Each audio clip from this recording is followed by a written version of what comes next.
The brook in the red Keep's God's wood ran thin that morning, a thread of silent water under leaves that did not belong to him.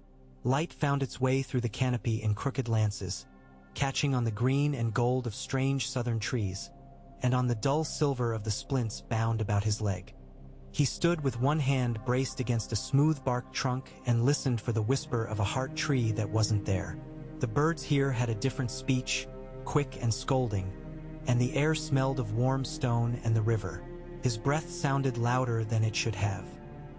He thought of Winterfell's pools and the old white face watching, of the way the wind carried the old god's silence. The memory steadied him only in the way a blade steadying a wound does, by reminding you what the pain meant. He heard her before he saw her. That soft shift of fabric, light but costly, that particular restraint that meant everything was attended to. He did not turn. When she stepped into the clearing, a color like crushed sun clung to her in folds, and her hair was a bright, impossible map of distance. Some part of him, by habit, counted the jewelry, rings, a narrow chain, the small blink of emerald at her throat, as if precious metals could be tallied like swords. "Lord Stark," she said, almost gently, and when he looked there were boys behind her. Not hers, not this time, but their names stacked in his mind like cold stones nevertheless. Meryn, Boros, crimson cloaks, polished blades. They did not come into the grove itself. She knew it was not her place, and she was not a woman who stepped into places that were not hers without a reason. "Your Grace," he said. She smiled with her mouth while her eyes remained watchful. He had seen men at a gambling board look that way when a piece went where they did not expect it. "The king is out today," she said. "I find the heat unkind. It sits on the city as if it were a coffer lid," he said, because small, true words had often opened rooms large lies would not. Her hand moved toward a leaf and then away again, as if memory had stopped it at the last. "When you wrote to my brother," she said, "when you sent your men to pick through the dregs of the dragon pit and the old city for whispers about my children, did you think yourself careful?" "I did not trust your brother to speak truth," he said. She laughed, a bright cut of sound that was over quickly. "No, one doesn't. Yet you were not careful enough."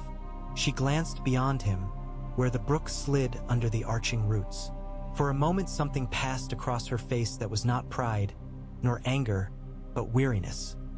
A queen's weariness that cruelly recognizes there is always another day they will expect her to win.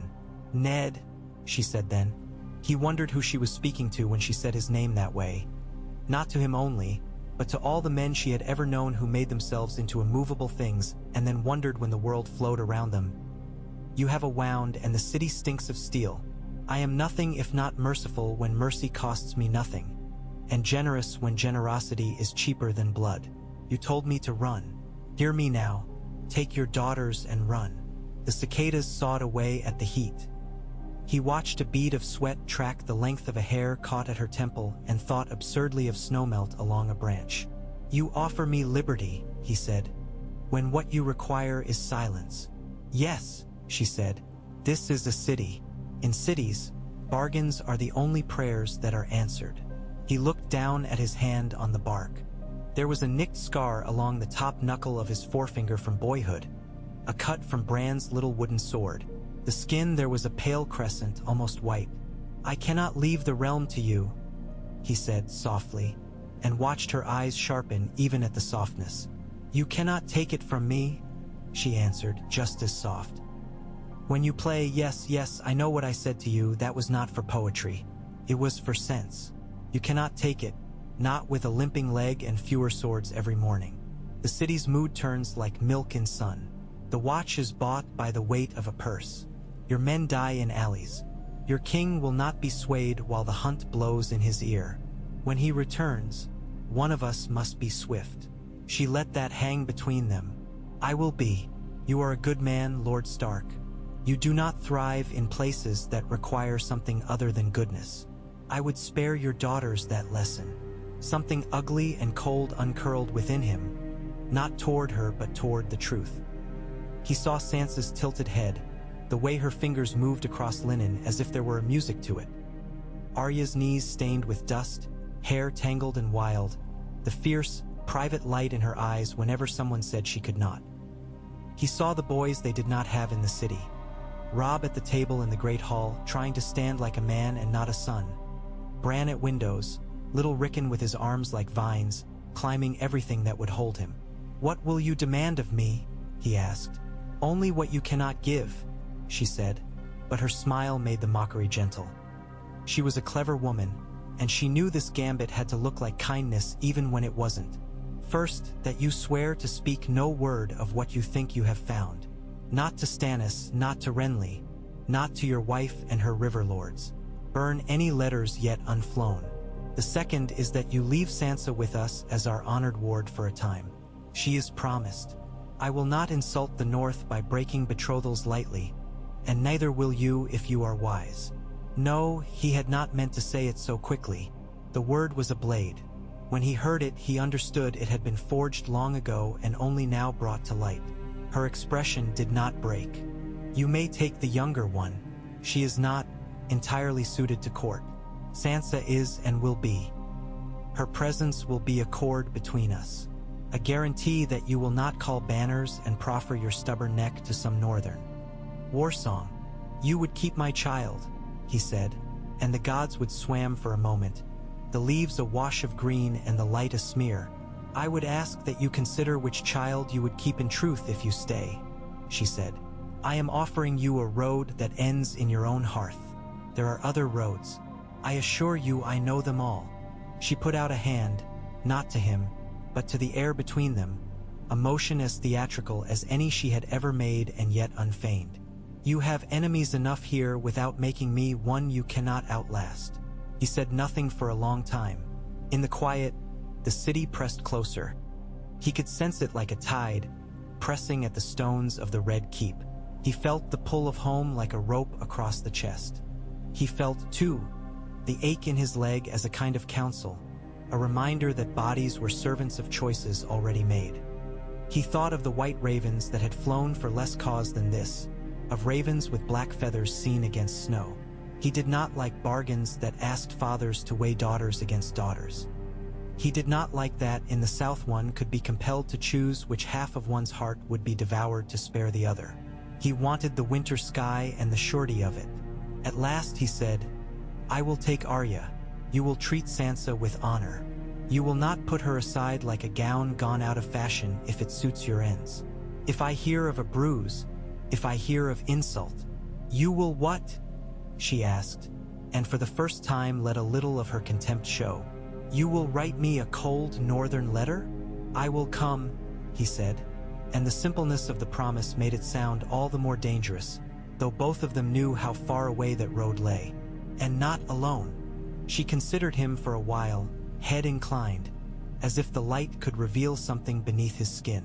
"Do not write to your wife about what you think," she said at last. "Write only that you come. Tell her to keep her hands empty and her tongue sweet. Your lady has already set in motion a thing she did not fully comprehend. That is a kindness, too. I tell you that so you can understand why it is a kindness to leave now." He looked at her, and the understanding came like a door blowing inward. The road east, the encounter at an inn, a small man with mismatched eyes and a laugh that never quite reached them. He put his hand flat on the smooth bark and felt its heat. "They will not forgive you in the north." "They will not forgive you," she said, "but they will forgive you more than they forgive me. People are made to forgive fathers who do not choose them. They call it wisdom." He bowed his head.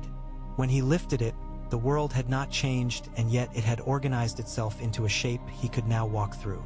"I will make ready." Her chin tipped. "You will leave by water tonight.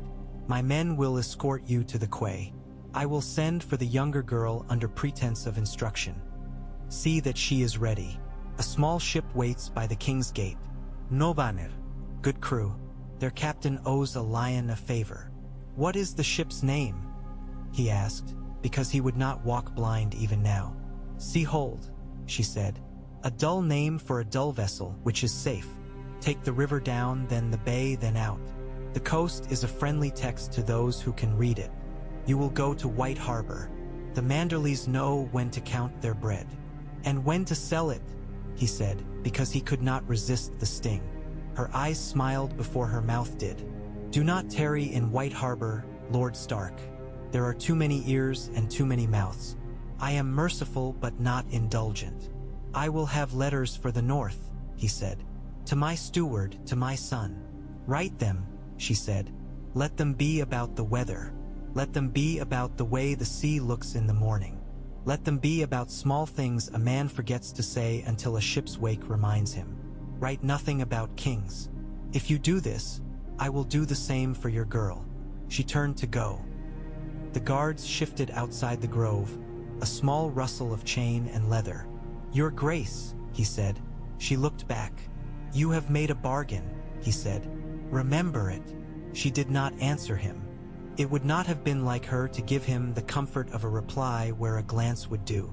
Her skirts moved like sunlight over water and then were gone. The gods would resumed its pretense that it was not a place in a palace, that it belonged to leaves and water. Eddard Stark stood under the southern trees a while longer until the heat convinced him his allotted pride had been used up and there was now only the work of the day. He walked back slowly through corridors that wrapped around him like a maze. Servants practiced vanishing as he passed. The ones from the north did not, because their training had been of a different sort. Vayenpool waited by his chamber door with a face like parchment, his book of accounts still under one arm, as if there might be a column of figures he could put this into. My lord, he said, and there was a carefulness to those two words that told Ned the man had been asked questions about them lately and had learned to answer with a straight mouth. Tell Tom, Ned said. Tell Jax if he is not in his cups, and Hullen if he can be trusted to keep his face from betraying him. Make ready light packs. We go by water. Arya must be found without fuss. She cannot know until she must. Vayenpool did not blink. He made a note in the air with 2 fingers. Your daughters. I will tell them myself. He paused, then added, because it seemed indecent not to, Sansa will remain. I will have to speak to her. We will need coin, Poole said, which was a true thing, and a small thing, a dock against the tide. Take only what will not make us look like thieves leaving someone else's house. He went inside, and though the shutters were half closed, the light found every place that would remind him his wife's needlework had not found these walls, that nothing in this room bared him except the blade on the table and the cup by the bed. The leg throbbed. When he sat, the throbbing became something he could measure. He sent for Arya under the pretense of instruction. That was easy. Sirio's name opened that door. The girl had been quick to run to the rooms where the lying Bravosi taught her to call balance truth. While he waited, he took out paper and ink.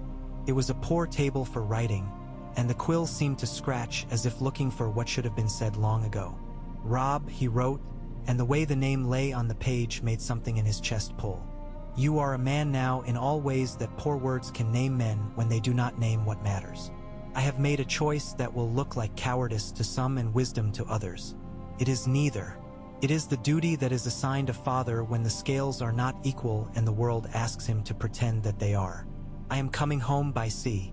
I need no processions at White Harbor, only a good horse at the quay. Do not call men to conflict on my account. There will be time to do wrong loudly. Let us try for a little while to do right quietly. See that Bran is told in such a way that it does not sound like leaving. Tell Rickon that I have a story for him about a fish that swam backwards to make the river think. Do not speak of kings. You will see those troubles without my telling you. He paused, dipped the pen, looked at the wet black glimmer on the nib, and turned to a different sheet. To Winterfell's steward he wrote of rations, of a store of oats that would have to be moved ahead of the damp, of a smith's apprentice whose temper had found a hook in his hand. Small stones that together made a structure so ordinary that it could bear other weight on its back. When he lifted his head, Arya was in the doorway, as if the air had condensed into a person too quickly to knock. There was a leaf caught in her hair. There often was. Father, she said, and then her eyes slid to the cup, to the open chest, to the way the light fell into the room. Children see the shape of a room differently than adults. They see the empty places first. Close the door, he said. When she did, gently, as if there were a sleeping thing behind it, He patted the bed beside him. That alone made her wary. She came anyway, but not before looking to be sure there wasn't a sword hidden there that would make her obey like a soldier. Ned found something like laughter in him and starved it at once. "You will not have your lesson today," he said. "Sirio will forgive you. We must leave the city tonight." There were more words in her than her mouth. He could almost hear them shift against one another. She had learned, in the months at court, to pick a smaller word when a larger one would betray her. "All of us." He looked at her. She had his face and her mother's eyes, or perhaps the other way around. Grief has a way of rearranging which parts of a child belong to which parent. "Sansa will remain for now," he said. "We are promised we will send for her. She will be honored at court. We will go by ship. We must be quiet. Vayan and Tom will see to packs. You may take only what you can carry, and not even that if it makes noise." Arya sat very still. The first thing was to see if he was lying. Children are merciless with truth because they are used to adults putting it behind their backs when they speak to them. "Sansa will not want to leave," she said, with the brutal serenity of a younger sister. "No," he said, "she will not, and she will not like staying either. But she will tell herself a story about it, and that will help." He paused. "Do you know where your sword is?" A look like the sun sliding behind a cloud moved over her face and was gone. "Yes," she said too quickly. "Bring it to me," he said. When she returned, she had the thing wrapped in a strip of old fabric as if it were something shameful and tender. She unrolled it with reverence and a little defiance. The blade lay on the bed between them, homely and heartfelt and as dangerous as a promise. "Who named it?" he asked. "I did," she said, and waited for harm. "What did you call it?" "Needle," she said, and he could see how all the months of some other girl's lessons had been forced to carry the weight of this one little blade, and how they had bent without breaking. "Sansa laughed," she added, almost to herself. "Then I poked her. Not with the point, I am not stupid," and she stopped. "Do not poke your sister," he said without heat. He held his hand over the blade without touching it. He wanted to take it, to feel its weight, to say something fatherly and final, and yet he found his fingers would not obey him. "You may keep it," he said at last, "but you must understand that blades are truths in a place where people wear lies like clothes. Keep the truth hidden, Arya. Learn to show people the right story." She looked at him with such gratitude for being understood that he had to glance away. "Sansa will say I am a liar," she said.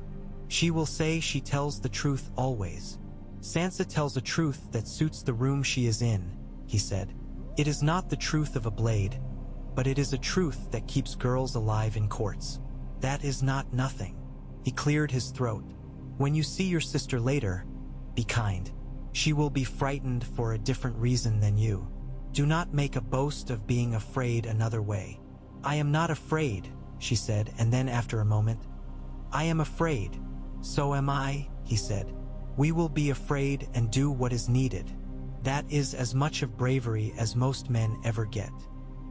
He sent her to her chamber to pack small things and to keep her mouth shut, which she would find hard, and to look as if she were going to a lesson, which she would find harder. Then he sat with the empty room again until the air thrummed.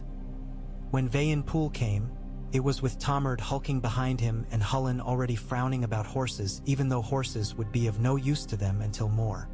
"Ning at the earliest. There will be eyes on the river," Hullen said, because it was his job to think of the practical dangers. "Gold cloaks, rivermen with debts, dockside women who can tell a noble cloak by the way it doesn't catch on splinters. A night barge might be safer than a quay." "Her Grace has arranged a vessel," Ned said, and watched the three men exchange the fact between them like something too hot to hold. "It will be at the King's Gate." "Lannister ship," Tom muttered. "We climb into a lion's mouth, my lord, and say we are off to hunt rabbits." "We go," Ned said. "I will not be in a pretty cart when the city remembers it hates me more than it hates the truth." He sent for Sansa last. He could not decide if this was strategy or cowardice. She came breathless.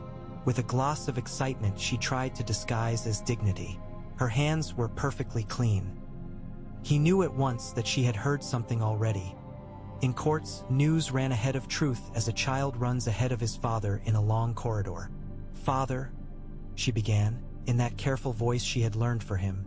The voice that offered him back the daughter he remembered and at the same time demanded he see the girl the city had made of her. "Has the queen invited us to the palace today?" Septa Mordain said, "We are not to go out in the sun. But if the queen asks..." "We are leaving the city," he said quickly. He had thought to dress the words up in more comfort than that, but they wanted their own clothing. "You will remain here as the queen's ward for a time. I will send for you. This is to protect you. Do you understand?" It was strange how quickly a face could become older merely by gathering itself to bear up under something too heavy. Sansa's eyes widened and then narrowed and then widened again, as if something behind them had moved in a dream and pushed its weight against the bone.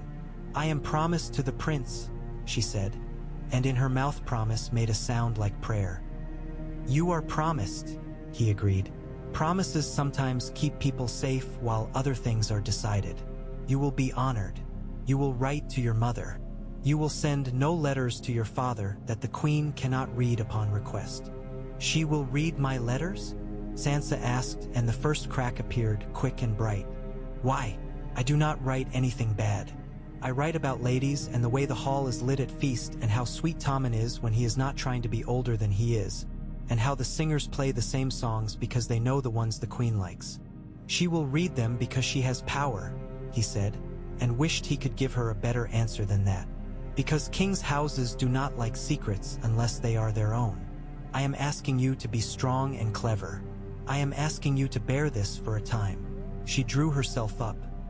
He had seen that in her mother when the words had been different and the room either colder or warmer. "Arya is leaving?" she asked, and it was more accusation than inquiry. Arya, with her scabbed knees and her wretched much she would not keep quiet about. Arya with the sword she thought he did not know about. Arya who delighted in the wrong sorts of truths. "Yes," he said. "Her lessons will be elsewhere. She will be angry and will pretend not to be frightened. You must not mock her fear." "I would not," Sansa snapped, and then colored at the sharpness. "I am not cruel. She will be cruel. She will say I am a coward." "Arya thinks that bravery always looks like saying no," he said. "Sometimes it looks like saying yes. Sometimes it looks like standing where you are put and not crying until the door closes." "I will come for you," he added, and this time the lie sat alongside the truth and neither tried to push the other into the street. "I will come for you as soon as I can without making more danger for all of us. Joffrey will protect me," she said too quickly, and his heart twisted at the way girls choose their shields. "He loves me." He did not say that the boy loved himself more, and his mother most of all. He did not say that boys who love like princes do not love like husbands. He said, "You will protect yourself by remembering everything that is said around you and none of it in your letters. Be kind to Tommen. Be polite to Myrcella. Be respectful to the queen. Be cautious with the hound. Do not argue with the Kingsguard when your instinct tells you they are wrong. Learn to keep your instinct in your eyes and not on your tongue." She stared at him as if he had asked her to become a maester in an hour. Then, very quietly, "Will I see you before you go?" "Yes," he said. "At supper." She did not cry until she had closed the door. He heard it, though, through wood and distance, the way a father hears such things. He sat for some time with his face in his hands, and when he removed them there were marks on his skin, as if his own grip had tried to hold him in place. The afternoon dragged its belly across the city. Heat came off the paving stones like breath. He made arrangements in the way men make arrangements when everything has been foolish and bloody for so long that practicalities become an anchor. A message went to the docks under a tame seal. A different message went to a man who kept boats and sometimes pried open crates that were meant to stay shut. The captain of the Seahold presented himself before sunset. A man named Maldocos whose eyes had the washed-out blue of flax gone to seed. He bowed often and too low, which meant he had seen men beheaded for not bowing as much. "A simple ship, M-Lord," he said. "Hauls salted fish to Driftmark and sometimes silk to Gulltown when the winds ain't bored with us. Fast enough when she's light. Slower when she's fat with everyone's greed. Tonight she will be laden with my lack of fondness for this place, Ned said, and the captain laughed the way men do when they are not sure if the noble is making a joke that can be laughed at. In the late hour, Varys appeared as if drawn up out of the stones. Ned did not ask how he came to know what he was not told. Spies bloom here like moss. I hear, Varys said, that I will be in want of a northern lord to whisper to. I am not in want of you, Ned said.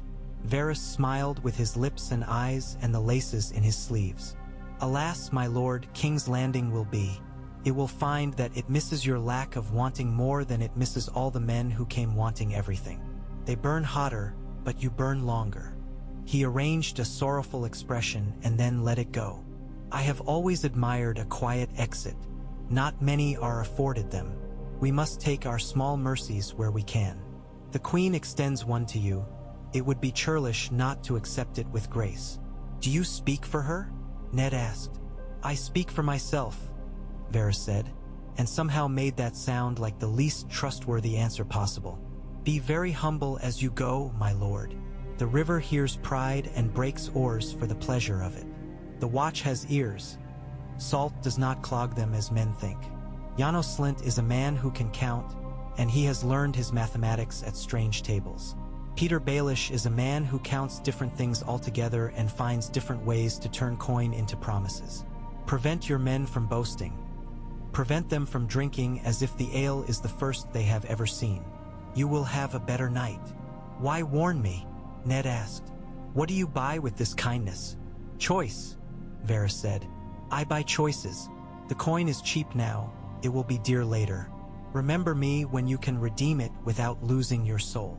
He sighed. And I confess I have a weakness for little birds with wolf blood. The city will be less pretty howling at night if it has fewer of them to feed on. Ned frowned before he could arrange his features otherwise. If you cared for my children, you would tell me why you did not speak sooner and louder. Varys spread his hands as if to show the soft, empty palms. You are not a man to be moved by whispers, my lord. You are a man who requires proof. Proof is a thing that exposes not only its object but itself. He hesitated. For a moment the mask altered, a seam showing. Sometimes there is not time to save everyone. I think perhaps you will understand that in the north, in winter. They said no more. When Varys melted away, the room felt wider and barer, as if furniture had been moved and you could not yet say what had been taken. Sunset came like a bruise, blooming over the roofs, and the river caught it and tugged it out to the bay. Supper was quiet and strange. Sansa sat with her back straight and her knife behaving as if it had always been meant to be a painter's brush, drawing thin lines on bread. Arya sat hunched and watchful, slow to swallow, leaning when she thought no one saw to speak a word that would make her sister spark, and then pulling back before the spark caught. Septa Mordain spoke of nothing and everything, as women do when they are trying to give a household a shape while it is being packed into boxes. We shall say our prayers tonight, she said, for safe travel and a safe stay. She looked at Sansa when she said the second part. Sansa did not look back. When the dishes cleared, when the candles had been trimmed, when the hall had that peculiar emptiness it gets in the half hour before a thing begins, Ned rose. The pain in his leg was another person in the room. He could not look at it directly, but it was moving in the corner of his eye. It is time, he said to Vayenpool, and then, because the man had been something more to him than a servant, thank you for staying when others did not. Staying is what stewards do, Lord, Poole said, and the simplicity of it made his throat hurt. They had chosen plain cloaks and nondescript sandals. His own sword was wrapped in old cloth as if he were ashamed of nobility, which was a thing the city would forgive him for. They went by an old corridor that the kitchen boys used to avoid masters, which had been shown to them by a washerwoman whose son had died in a way that had not been anyone's fault and therefore belonged to everyone. At a postern, Tomard stood with two men he said were cousins but were not. They had the watchful, narrow look of men who had lived with hunger long enough to recognize a full belly as a temporary condition. The King's Gate had a smell all its own. Rope and pitch and river mud and stale beer, and the faint sweet reek of something that had died where no one could reach it. Torches guttered in iron pots. Men sat on coils of rope as if they were sitting on snakes and challenging them to move. Someone sang very softly in a language Ned did not know. The Seahold waited like a thing trying to be small. Her hull was low to the water, her lines honest. A lantern hung at her bow, hooded, and a boy sat beside it pretending to be asleep and failing. The river made its constant not-quite music. Gold cloaks moved along the quay like yellow teeth. One of them paused and looked directly at Ned, who had tucked his face under a hood like a prayer under a stone. The guard's gaze slid off him as if oiled. He did not know whether to thank the Queen, or Varys, or the river. Arya climbed aboard as if she had always been a sailor, which is to say that she stumbled once, recovered, and then glanced about as if this had been part of the act. Sansa did not come. He had told her not to. He had said goodbye in a room that had not wanted to hear it, with Septa Mordain there, with two handmaids who tactfully forgot the shape of his face as soon as he stopped speaking, with Sansa's hands clenched around a piece of ribbon as if it were the handle of a weapon she had not yet learned. He did not like leaving a daughter asleep in a city he had stopped understanding, but a man is not offered choices that fit him. Captain Koss bowed again, low enough to make his back pop. If the tide has no argument with us, Lord, we will go with her Anner quiet as old wheat. If she wishes to chatter, we will let her and pretend to be bored. Go, Ned said. The ropes came up as if the water pulled them.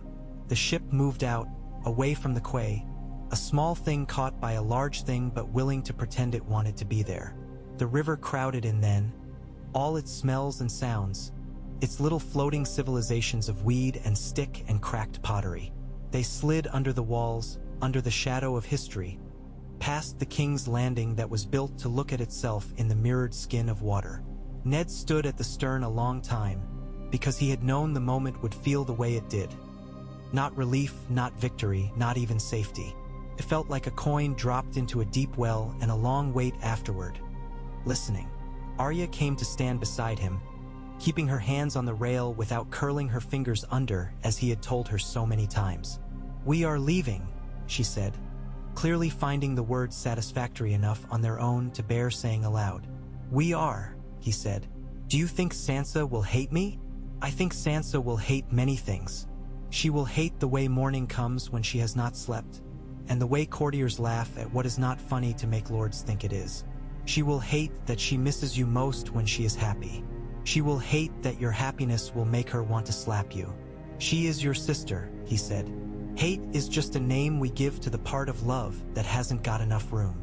Arya processed this and then decided to keep it, as she did with certain of Sirio's aphorisms, as if she might need to take it out in a fight and wave it around. "Will we go to White Harbor?" "Yes," he said. "There will be a man with a horse. We will not stay long." "I do not like ships," she announced then, boldly, as if to be sure he would not consider suggesting they live on one. "Ships do not like anyone," he said. "They are like cats. They allow us on them because we stroke them in the right direction." She grinned at that, a flash of tooth in the lantern-smudged dark, and then bent nearly double to peer at the water. "What is that?" she asked, pointing at a shape that tracked along the surface like a thought no one would say aloud. "A log," he said, "or a fish hunting smaller fish, or a god in the shape of something that can swim. If you fall in you will meet it. Best not to." He thought then of Robb, of Bran, of Rickon, of Catelyn, the names a chain he wore that had never chafed until today. He thought of Sansa in the royal apartments, making herself into a series of polite statements, and hoped the queen would keep her word. The river widened, bragging, and the air shifted. It carried salt now, a tiny grit of the world's edge on the tongue. The Seahold leaned a little, accepting what the water wanted. Men moved about their work without wasting steps. The city slid by, and then the worst of it fell away, the shanties and the cranes and the stubborn human attempts at permanence where all permanence is denied. The dark held them, and then dawn came slow and untroubled and entirely indifferent to human negotiations. By morning the bay was all around them, a bowl of dull pewter the sun hadn't polished yet. A wind came up that reminded Ned he had a body that remembered certain kinds of cold with hunger. The captain looked happier now that the river was behind him. "Sea's a better judge," he said in passing, as if resuming a conversation he had started years ago. Rivers petty. They skirted the coast, holding to a line that made sense to men who had listened to the storytellings of currents and shoals. The day wore on. Arya ate with the vigor of the relieved. She slept with her mouth open on a coil of rope, as if she had never learned what pillows were. Ned wrote another letter and did not send it to anyone. He found himself writing to a man who could not answer because he was a boy, telling him small things about men he had watched die, which they had told him in turn about their fathers. We carry stories like water. He put the letter away, and when he opened the chest again, it had become a different letter while he wasn't looking. Near midday, a shape showed itself to seaward. Not large, but angular, with a look of purpose. A galley, Maldocos said. Crown's colors or some cousin. Might be nothing. Might be a man with a friend he owes money. He looked at Ned. If they hail us? We are a dull ship with dull fish, Ned said. We are not interesting enough to stop. If they stop us, I am a merchant from White Harbor with an old wound that warns me about weather.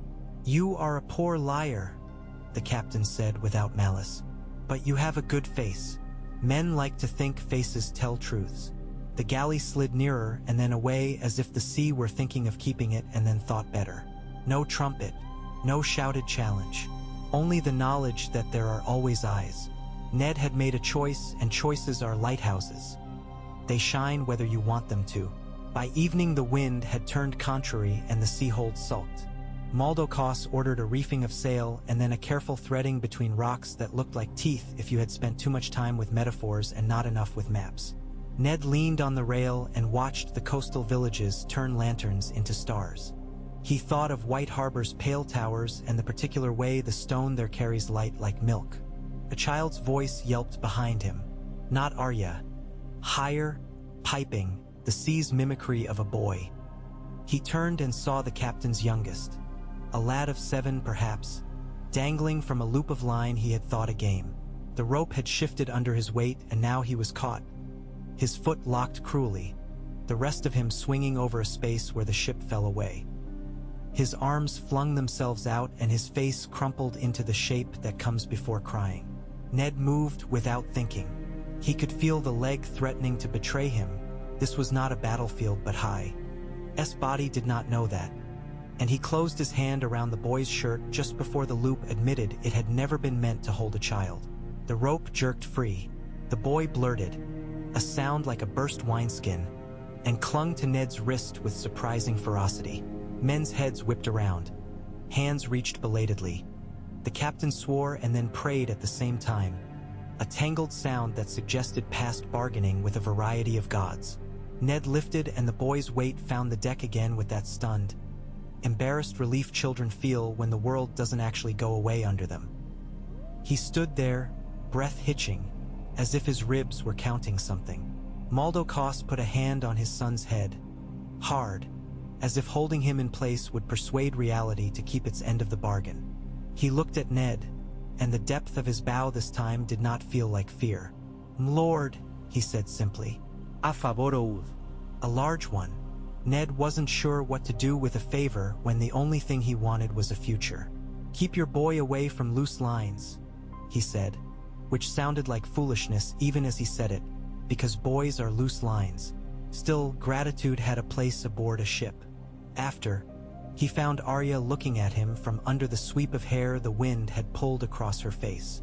"I thought you would fall," she said without accusation, only the raw wonder of a child who has very recently understood that fathers are made of meat. "I did too," he said, and let the honesty sit between them like a third person. "I did not." She nodded, satisfied that this had been the sequence and that therefore she could trust the rest of today to behave and not change it. "Sirio says," she began, and then stopped unusually, as if some loyalty had kicked her in the ankle. "He says sometimes the first thing you do is the right thing because you did not have time to think of the wrong ones." "Wise," he said. He went and sat at last, allowing the pain to move in and make its nest. The sail boomed and settled. The sea found its evening voice, lower and slower, as if singing to itself. Ned watched the line of coast unspool. a story written in rock and small fires. The ship creaked and someone told a joke nearby that had the sea in it and a woman and a bad ending, as sailors' jokes do. Somewhere behind them, the city arranged itself again. The queen returned to her rooms in the Red Keep. She closed her hands around a new day. She would send for Sansa at morning and have her sit with Myrcella and speak of the way colors go together. She would listen for ravens and the letters on their legs. She would receive men who bowed and lied and men who only bowed. She would sleep and not sleep. She would be a woman in a room with windows, and the wind would smell of water that had carried away a problem and brought another. In the night, Ned dreamed that Winterfell walked. Not the people, the stones. They rose up out of the earth with the slow ache of old joints and moved, the walls stepping forward, the great hall leaning as if to hear something, the broken tower shyly keeping to the rear. The weirwood went with them, its roots pulling free with the sound of paper tearing, its face very calm. He woke at the moment the stones turned to look at him and would not say what they saw. Morning again, and the taste of it the same. He felt the sea taker than giver now, which meant familiarity had done its untrustworthy work. He stood with Arya by the prow and taught her to watch the water where it runs darker near the beam. Not for whales, which these waters did not much encourage, but for floating wood, for things that were the wrong shape and would be a problem when board met boat. She learned quickly in that way she had. She never seemed to learn from instruction, but she never repeated the same mistake. The third day brought White Harbor's promise written pale against the horizon, and with it gulls that counted their arguments loudly in the rigging, and the clean, bitter smell of fish cured by men who didn't like the taste of it anymore. Seabeds altered the color of the water subtly. The sea-hold crept in with an eagerness that betrayed how homesick ships can be for named waters. Maldo Koss wore an expression like a man who has thought of something cheerful and refuses to share it lest it vanish. At the quay, a figure waited with a horse like carved dusk. He had the rounder face of manderly men and a beard that had learned patience. When the Seahold's plank bumped a post with a soft, relieved sound, he stepped forward, touching 2 fingers to his brow as if tipping a hat that was not there. "Lord Stark," he said. "Lord Wyman's man, they name me Torbar Hill. Horse for you, small horse for your small one," he added, with the ghost of a smile at Arya, who drew herself taller and considered whether to be offended. "The road west is quiet. The river above is not. Best to make the crossing soon, before men invent reasons to stop you." "Will Lord Wyman press me for news I cannot give?" Ned asked, because it is good to agree on the rules of a game before you play it. "Lord Wyman will press you for a story at his table when he is sure no one with ears he does not own is there to lick gravy," Torbar said cheerfully, which was an answer and a refusal and an invitation to continue the conversation elsewhere, all at once. "This way. We go through the fish market, then up where it doesn't smell so lively." White Harbor moved around them, busy with being itself. Fishwives whose cursing had a rhythm like music, men in shirts with the sleeves rolled to their shoulders who looked as if boulders might be asked to get out of their way, children with caddish alertness and clever hands. A priest of the 7 laid a hand on someone's head and said words that believed themselves, which always surprised Ned here. In the north, men spoke their prayers to trees and water, and the gods spoke back by not speaking at all. Arya looked everywhere at once. She had a way of making attention itself into a weapon. She took in the slope of the streets and the way rust gathers on a certain kind of iron and the sound a different kind of bell makes when it is cracked. Near the edge of the market, a boy with fish scales glittering on his forearms like accidental jewelry lurched into her, wide-eyed and desperate. His hand went for her belt. Her hand went for his wrist. Needles are not always made of steel. She twisted the wrist the wrong way and the boy yelped as if to call his mother and then laughed at himself for doing so, wriggling free with an admiration he could not help. "Walk insulted," Ned said under his breath. "It makes thieves less willing to add theirs." Torbar Hill took them up streets that remembered snow when they did not have it. At a turn near an old, leaning timbered house that had not been asked to be beautiful and had decided not to be, he held out a sealed packet. "This came yesterday," he said. "Your man at Winterfell sent a rider down the King's Road faster than is charitable to horseflesh. Lord Wyman took it and wrapped it anew. He has a fondness for making letters look like they have more secrets than they do. He says it can be opened in any of 3 places without showing that it has been opened, if that is a sport you like. The seal was plain. White wax, a fat little fish pressed into it. Smug. Ned took it. The paper felt like the room it had been written in. Thick, chilly, with a little grit that might have been ash or grit from a cold hearth. He did not break it there, in the street. He tucked it into his cloak and let the knowledge of its weight ride with him. The horse moved under him like a memory. It had been too long since he had felt the particular confluence of muscle and will that is a good horse under a good man.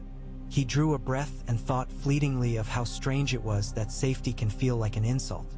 They did not go to the merman's court. Torbar, with pleasant obduracy, took them to a smaller house near the outer wall, hung with a sign that pretended to be about bread. Inside, the rooms were simple and very clean. The windows had been scrubbed in a way that told Ned someone had stood there more than once and stared out while thinking. "Rest," Torbar said. 3 hours. Then we take the north road through the Newcastle shadow. Lord Wyman is not offended. He says to tell you he will have his tables set as if snow fell in summer and be unsurprised when you do not come. "Tell Lord Wyman that I am grateful," Ned said. "Tell him I will come to him when foolishness is no longer our currency." Torbar's eyes crinkled. "I will tell him you said that, my lord, and he will laugh like a man who eats well before meeting with debtors. But he will understand. He remembers being young. He also remembers not being young, which puts him ahead of most." Alone in the room with Arya, Ned broke the seal. The letter was in Poole's hand, competent and without flourishes, the letters marching as if under orders. He read, "My lord, we move the oats now. The granary door sticks unless it is lifted as you pull. I have spoken to Madden. Your son took the hunting hounds out and returned with his temper intact and 6 boys' respect, which is twice the usual tally. Your lordship knows how the mathematics of boys works. The maester has had no ravens of your other business.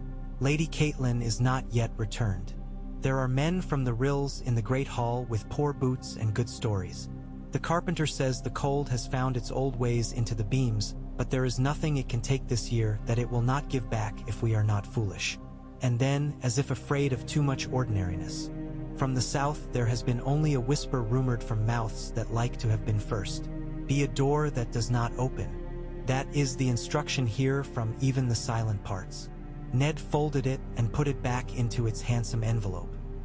Ordinary. Ordinary was a word like linen. Men do not admire it until there is none. He lay down and allowed himself sleep that was like falling through a trapdoor. They rode before sunset, letting the long light make friends with them. The way north was a ribbon thrown over the land, catching here, lying slack there. Farmers looked up and blinked and went on with their business because the north respects men who mind their own. The first night they stayed in a holdfast whose wall had been built by a lord who had loved rock more than people. The rooms within were tight as fists and the hearths old-fashioned. Arya made friends with a girl who had been told she was plain and had learned to make laughter instead of faces for mirrors. The second day they crossed a little stream that told them stories about bigger rivers. The third day Ned's leg hurt less and the part of his mind he had been using to contain the pain found other chores. On the fourth day, when the weather went gray and then grayer and the smell on the wind rearranged itself into something that said the word home without the need of syllables, men on horses showed themselves at a hill's shoulder. They wore no colors, which was itself a kind of color. Ned's hand wanted his sword, which was foolish. Men at a distance cannot be cleaved. Torbar Hill muttered something in the White Harbor dialect about a saint of old doors, and then smiled as if surprised to find he remembered prayer. Arya shifted in her saddle as if remembering she had been told to turn the horse's head sideways if a charge came. She tried to look like she had thought of it herself. The riders came down easy, as if enjoying the way descent makes men look confident. When they were near enough that faces mattered, Ned saw the lines that worry had carved on the lead man's cheeks and the way his eyes were never still. He recognized him a half-breath before the man remembered to recognize him. Harwin, soft-voiced as a boy, hard in all the places the world had decided it needed hard. "Ness, my lord," Harwin said, and his voice had changed but his manner had not. We thought to find you these miles. Lord Robb sent us with words and with men, though he told us to pretend not to be men until we were certain being men wouldn't get us killed. Robb is well, Ned asked because it was the only thing he needed first. Well and full of impatience, Harwin said, and the fondness put a square of warmth into the day. There are letters that went the other way that will not trouble you now because you have outrun them. There is talk of the Lannisters riding on the riverlands with fires for banners. There is talk of a dwarf blamed and a lady's victory seen as an insult by those who should have seen it as gratitude. There is talk of a king who returns with fewer boars in the wood than he would like. Talk, Ned said, his mouth dry. Not yet war. Talk, Harwin agreed, and the horse under him flicked an ear as if offended by the ambiguity. Your lady is not yet returned. Lord Robb has men at practice with determination and not much sense, which is how they always start. He does not call banners. He would pluck one if it had a tick on it. Ned let himself breathe. He looked at Arya, whose gaze was fixed on Harwin the way a dog watches a man who has something in his pocket. We will be home soon, he said. She nodded, and then, with a little bravado that had no target. I could have walked if the horse had gotten tired. Harwin grinned. I have seen you walk, little my lady. The horse would have asked to be carried. They moved as a group now, the rhythm of the road under them again, steadier for the companionship. The weather changed its mind and then changed it back. At an inn with thin stew and honest beds, a man told a story about a raven that had come to a chimney and would not leave, and everyone in the room listened as if the bird might be on its way to stand outside their own windows. Ned slept and dreamed not of stones walking but of snow falling without malice, and of a boy kneeling by a stream cupping his hands to drink and seeing, for an instant in the water, a girl's face in his own. At dusk one evening, rising over a low slope, they saw it. Winterfell under cloud, the walls imperturbable, the gods would a darker thing inside it like a secret, smoke rising from the kitchens as if the place were breathing. Arya made a sound that people have to be children to make. Ned did not make any sound at all. He held himself still and let everything else move. The gate guards gaped and then remembered not to. Men emerged into the yard, and then women, and then boys trailing dogs. The smell hit him as hard as any blow. Wood smoke, wet wool, bread, and something underneath that a man only notices when he has been too long away. Robb came toward him with his mother's stride and his father's mouth set in a line that meant he had been practicing making his face into a thing that would reassure other men. He stopped a pace away and then was a boy again and came the rest of the way into his father's arms. Ned held him and breathed, and for a moment every bargain he had made and every bargain he had refused to make ran through him like a reluctant river finding its course again. Father, Robb said into his shoulder. The word muffled and full of things that would be spoken later and things that would never be. He let go and looked at Arya, who had already broken free and was pulling at Harwin's sleeve to ask after everything in a single rush that made sense only to her. Where is Sansa? Robb asked. In the city, Ned said. He felt the courtyard listening.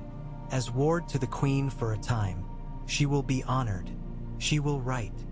He looked at his son and thought of the way a leader has to hold a different story in his mouth for each man and make each of them true enough not to rot. They went into the hall because there are rituals that belong to returning home that no man can skip and expect his house to forgive him. Ned sat and the chair accepted him again. The meat was good in a way only meat at home is. Men stood and told him little things about big things and big things about little things, and he nodded and held the shape of a lord around the shape of a father. Later, when the hall had become loud and then, as men left drunkenly in pairs, quiet again, he went alone to the godswood. The water knew him. The old smell was there, the iron and the leaf. The heart tree watched him. He stood with his hands on the rough bark and the red leaves moved above him like something breathing in sleep. I have done a coward's thing, he said aloud, because if there is no God the tree would keep the secret, and if there is one it would already have known it. I have done a wise thing. I have done a father's thing. The world will choose the name. I will live with it. Wind moved through the leaves. It might have been an answer. It might have been the wind. In the days that followed, He fell into the honest busyness of home like a man lowering himself into a hot bath after a long horse. He saw to the counting of flour. He walked the wall with Rob and reminded him how to listen to the way a stone speaks about its own steadiness. He wrote to White Harbor and to the Bar Rowlands. Letters that said nothing about kings said a surprising amount about the life of a house. He stood with Maester Luwin while ravens were coaxed and bribed and sent, and did not say the thing he wanted to say, that he wanted letters like children coming home safe at dusk. News still came because news always does. One cannot banish it simply by refusing to call it Raven. Lord Tywin moves, Rob said one evening, the words tight. In the Riverlands. Your lady. My lady will meet me with whatever she has gathered, Ned said. Not because he believed in magic, but because he believed in Catelyn. We will answer one fire at a time. Not every blaze is a summons. Arya ran the yard with a wooden blade until the men stopped tell. Ling one another to hide their smiles and simply watched with unhidden approval. She still had Needle, of course. He did not pretend otherwise. He heard the women talk of her and of Sansa, each making the other into a parable that suited their own daughters. He wrote to Sansa carefully, with small stories about dogs and the way the first frost had painted the low grasses as if a queen had passed and wanted to be sure the world knew where her skirts had brushed. He told her no secrets. He told her once, in a sentence that had nothing to do with the ones around it, that songs borrow courage from the names they use, and so it is good to choose the right names. He did not know if she would see it in the way he meant it. He did not know if it mattered. At night, sometimes, he woke to the memory of the river's breath and the way the sea-hold creaked when the water wanted to remind men that wood is only a guest on the sea. He thought of Cersei in her rooms, listening to men come and go, playing their language like an instrument no one else could hear properly. He thought of a boy with yellow hair learning to stand straighter under the weight of eyes.